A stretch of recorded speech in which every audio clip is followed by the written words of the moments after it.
Hello dear student, अब हम लोग बात करते हैं नेक्स्ट टॉपिक पे। आपका जो नेक्स्ट टॉपिक है जो अल्कलाइन अर्थ मेटल्स हैं उनके जो कंपाउंड्स होते हैं उनकी प्रॉपर्टीज़ के बारे में। तो जो पहले कंपाउंड्स हैं इनके वो है बेटा ऑक्साइड्स एंड हाइड्रोक्साइड्स।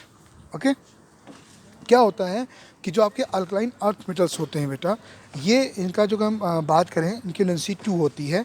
ऑक्सीजन की वैलेंसी का बात करें यहाँ पर, तो जो बनाएगा कंपाउंड वो बनाएगा, जनरल फार्मूला क्या होगा, MO। जो ऑक्साइड फॉर्म करते हैं ये वो होते हैं, फार्मूला इनका जो होता है बेटा वो होता है MO। MO का मतलब यहाँ पे हो गया BeO, MgO, CaO। ओके, तो इस तरीके से बेटा हम लोगों को यहाँ पर इनके ऑक्साइड्स मिलते हैं। अब बात करते हैं इनके ऑक्साइड्स की। अगर हम बात करें हाइड्रोक्साइड्स की तो इनका जो जनरल फार्मूला होगा हाइड्रोक्साइड्स का बेटा वो होगा MOH का होल ट्वाइस, जैसे कि MgOH का होल ट्वाइस, ओके, CaOH का होल ट्वाइस। ओके, तो आपको जो मेन पॉइंट याद रखने हैं वो ये पॉइंट रखना है कि जो आपका डाउन द ग्रुप जाने पर इनका जो बेसिक एक्टर होता है ऑक्साइड्स का बढ़ता जाता है। जैसे कि पहला वाला होता है दैट इज BeO, ये आपका एम्फोटेरिक इन नेचर होता है। एम्फोटेरिक मतलब एसिडिक और बेसिक दोनों प्रॉपर्टी शो करता है। लेकिन जो लास्ट में होता है बेरियम ऑक्साइड BaO, ये आपका बेसिक इन नेचर होता है। ठीक है, और ये ऑक्साइड जो फॉर्म करते हैं मैं आपको बता चुका हूँ ये बात, दोनों ऑक्साइड फॉर्म करेंगे, लेकिन ये एम्फोटेरिक नेचर होगा और ये आपका बेसिक नेचर होगा। अब इनकी सॉल्युबिलिटी, इनकी आपका बेसिक कैरेक्टर और थर्मल आपकी जो स्टेबिलिटी होगी वो डाउन द ग्रुप जाने पर क्या होगी, बढ़ेगी। इनकी बेसिक कैरेक्टर भी बढ़ेगा और इनकी जो आपकी थर्मल स्टेबिलिटी होगी वो भी बढ़ती जाएगी डाउन द ग्रुप जाने पर आपका।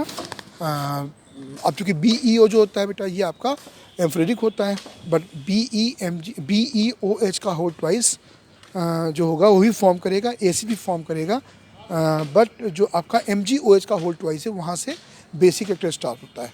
तो MgOH के होल ट्वाइस से लेकर BaOH के होल ट्वाइस तक इसकी जो आपकी बेसिक कैरेक्टर होगा वो बढ़ता जाएगा बेटा। चलिए अब आगे बढ़ते बेटा हम लोग।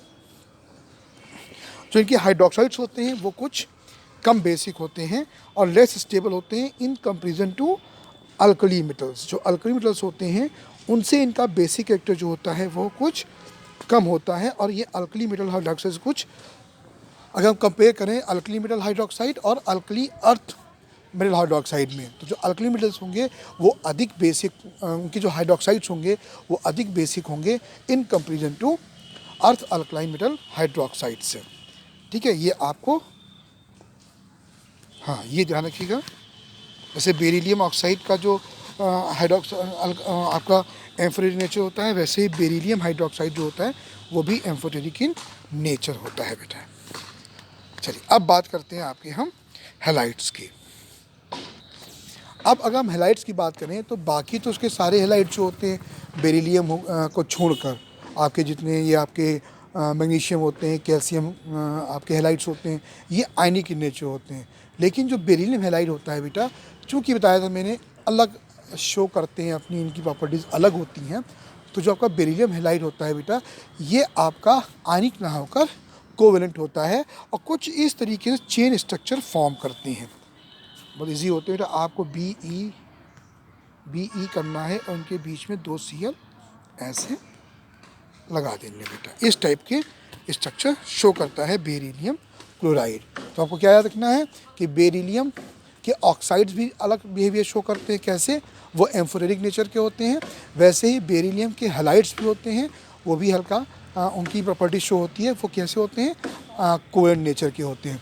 बाकी क्या होते हैं, बाकी जो बेरिलियम के अलावा होते हैं वो आयनिक होते हैं। बेरिलियम ऑक्साइड क्या हो गया, एम्फोटेरिक नेचर हो गया। बेरिलियम ऑक्साइड्स के अलावा जो ऑक्साइड्स होते हैं वो बेसिक होते हैं बेटा, और डाउन द ग्रुप जाने पर बेसिक कैरेक्टर बढ़ता भी जाता है। ठीक है, चलिए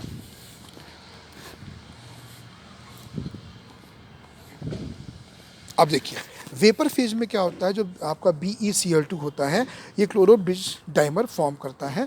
सॉरी, ये आपको जो स्ट्रक्चर देख रहे हैं ये आपका ब्रिज लाइक स्ट्रक्चर है जो कि डिसोशिएट हो जाता है वेपर फेज में। ठीक है, और ये लीनियर मोनोमर फॉर्म करता है। ठीक है, हाई टेम्परेचर पर ये लीनियर मोनोमर फॉर्म करता है। जो सब बिजला स्ट्रक्चर है ये टूटकर लीनियर फॉर्म करता है। हाँ, और एक बहुत अच्छी प्रॉपर्टी होती है बेटा कि इनमें वाटर ऑफ क्रिस्टलाइजेशन लगे होते हैं। आप देख सकते हैं इनके फार्मूला, जैसे कि आपका MgCl2 हो गया, CaCl2 हो गया। लेकिन जो इनकी टेंडेंसी होती है हैलाइड हाइड्रेटेड हैलाइड फॉर्म करने की, वो धीरे धीरे कम होती जाती है बेटा on moving down the group.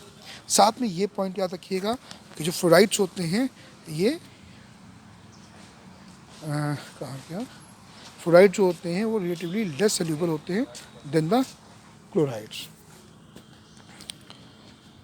चल अब आपका नेक्स्ट है कार्बोनेट। कार्बोनेट की प्रॉपर्टी अगर बोले हम लोग बेटा तो ये कार्बोनेट्स होते हैं, अगर कोई हीट करें हम लोग, जैसे कि हम बात करें यहाँ पर मैग्नीशियम कार्बोनेट, अगर इनको हम लोग हीट करें बेटा तो ये क्या बना देंगे, CO2 फॉर्म कर लेंगे और साथ में मैग्नीशियम ऑक्साइड फॉर्म कर लेंगे।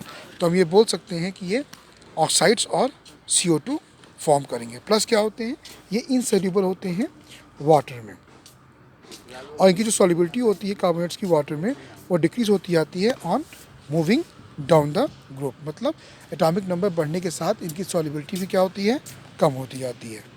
ओके चलिए, हाँ, और इनकी जो थर्मल स्टेबिलिटी होती है वो भी इंक्रीज हो जाती है इनके on the moving down the group.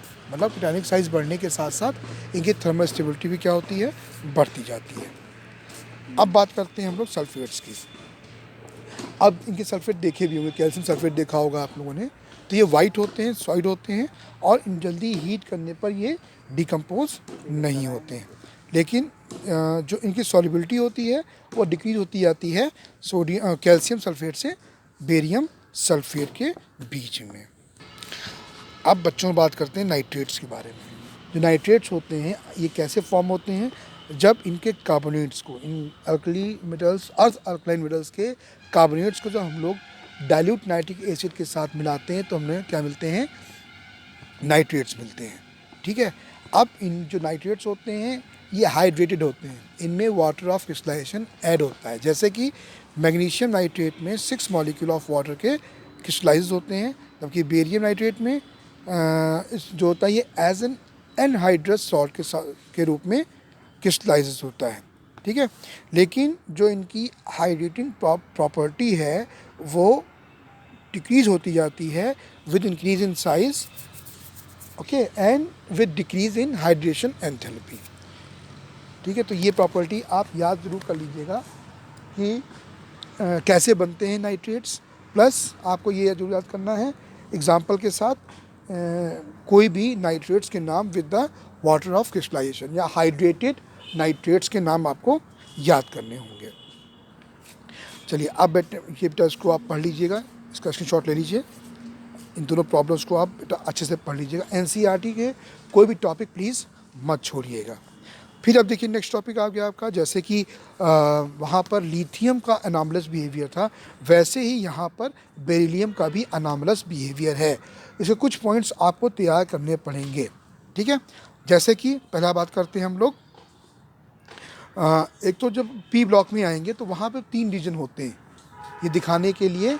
एक तो उसका होता है स्मॉल साइज़, दूसरा इलेक्ट्रोनिगेटिविटी, आप सब जानते होंगे जो सबसे ऊपर मेटल होता है या सबसे ऊपर एलिमेंट होता है उसका साइज़ सबसे छोटा होता है और उसकी आयनाइजेशन एंथैल्पी उतनी ही ज़्यादा होती है।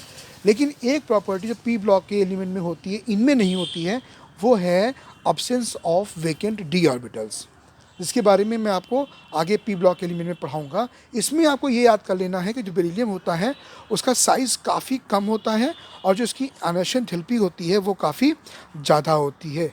इन दो प्रॉपर्टीज़ की वजह से जो पहला एलिमेंट होता है ग्रुप 1 में और 2 में, उसकी प्रॉपर्टी बाकी एलिमेंट से मैच नहीं करती है। अब जो पहला पॉइंट है बेटा वो क्या है कि इसकी आयनाइजेशन एंथैल्पी काफ़ी हाई होती है और साइज़ काफ़ी कम होता है, जिसकी वजह से ये आयनिक ना होकर कोवेलेंट होते हैं। बाकी जो एलिमेंट होते हैं वो आयनिक प्रॉपर्टी ही शो करते हैं। दूसरा, जो बेरिलियम होता है ये कोऑर्डिनेशन नंबर नहीं शो करता है 4 से ज़्यादा। बाकी जो है आपके एलिमेंट ये जो कोऑर्डिनेशन कंपाउंड फॉर्म करते हैं ये मोर देन 6 भी होते हैं बेटा। ठीक है, ये कॉर्डिनेशन कंपाउंड क्या होते हैं बेटा, कॉर्डिनेशन नंबर क्या होता है, ये बेटा आपको हम पढ़ाएंगे क्लास 12th में बेटा। अब थर्ड प्रॉपर्टी देखिए इसकी जो हाइड्रोक्साइड्स होते हैं और ऑक्साइड्स होते हैं, ठीक है, जैसा कि मैंने बताया आपको ये एम्फोरिक इन नेचर होते हैं, ये मैं आपको पहले बता चुका हूँ। तो ये 3 पॉइंट बेटा आप लोग ज़रूर अच्छे से याद कर लीजिएगा। अब जैसे कि आपका बेरिलियम और मैग्नीशियम में था आपकी डायगोनल रिलेशनशिप, वैसे यहाँ पर बेरिलियम और एल्युमिनियम के बीच में कुछ डायगोनल रिलेशनशिप हैं। एल्युमिनियम और बेरिलियम दोनों की प्रॉपर्टी कुछ मैच करती हैं, इसको हम लोग बोलते हैं डायगोनल रिलेशनशिप। इसमें क्या होता है देखिए बेटा आप लोग कि एल्युमिनियम और बेरिलियम ये आसानी से एसिड के साथ रिएक्शन नहीं करते हैं, बाकी जो कंपाउंड होते हैं इनके वो आसानी से रिएक्शन कर लेते हैं एसिड्स के साथ। दूसरा, बेरिलियम हाइड्रोक्साइड जो होता है ये एल्कली जो होते हैं आपके बेसिस, उनके सोल्यूशन के जो सोल्यूशन होते हैं उनमें डिज़ोल्व होकर बेरिलेट आयन फॉर्म करता है। जैसे कि एल्यूमिनियम जो होता है वो एल्कलीज के साथ मिलकर एल्यूमिनेट कंपाउंड आयन फॉर्म करता है। दूसरा देखिए बेटा आप लोग, जो क्लोराइड्स होते हैं बेरिलियम के और एल्यूमिनियम दोनों के, ये कंपाउंड फॉर्म करते हैं वही ब्रिज लाइक स्ट्रक्चर जो बताया था मैंने आपको अभी, आपका ये स्ट्रक्चर बताया था। तो ये एल्युमिनियम और बेरिलियम दोनों फॉर्म करते हैं। इसके बारे में जो एल्युमिनियम ब्रिज फॉर्म करता है इसके बारे में बेटा हम आपको पढ़ाएंगे अभी जो नेक्स्ट चैप्टर है पी ब्लॉक एलिमेंट, उसमें आपको ये समझ में आएगा। ये दोनों के दोनों क्या क्या फॉर्म करते हैं, ये दोनों के दोनों ब्रिज लाइक स्ट्रक्चर फॉर्म करते हैं। दूसरी इंपॉर्टेंट चीज़ क्या है बेटा कि दोनों के दोनों लुईस एसिड होते हैं, इनके जो कंपाउंड्स होते हैं, क्योंकि बेटा बता दूं मैं आपको Be जो होता है इसका ऑक्टेट पूरा नहीं होता है। सिमिलरली जो एल होता है उसका भी जो कंपाउंड्स होते हैं वो कम्प्लीटली फिल्ड नहीं होते हैं, इसलिए क्या कहते हैं इनके क्लोराइड्स जो होते हैं वो माने गए हैं स्ट्रॉन्ग लुईस एसिड्स, ठीक है। और लास्ट आपका क्या है कि बेरिलियम और एल्युमिनियम दोनों जो हैं ये कॉम्प्लेक्स फॉर्म करते हैं लाइक BeF4 एंड AlF6। तो ये 4 पॉइंट है, चारों पॉइंट आप याद कर लेना। और जो मैंने बताया अभी आपको बेरिलियम का अनामलस बिहेवियर, वही बेटा आप लोग अच्छे से प्लीज़ तैयार कर लीजिएगा। Okay, thank you and have a nice day.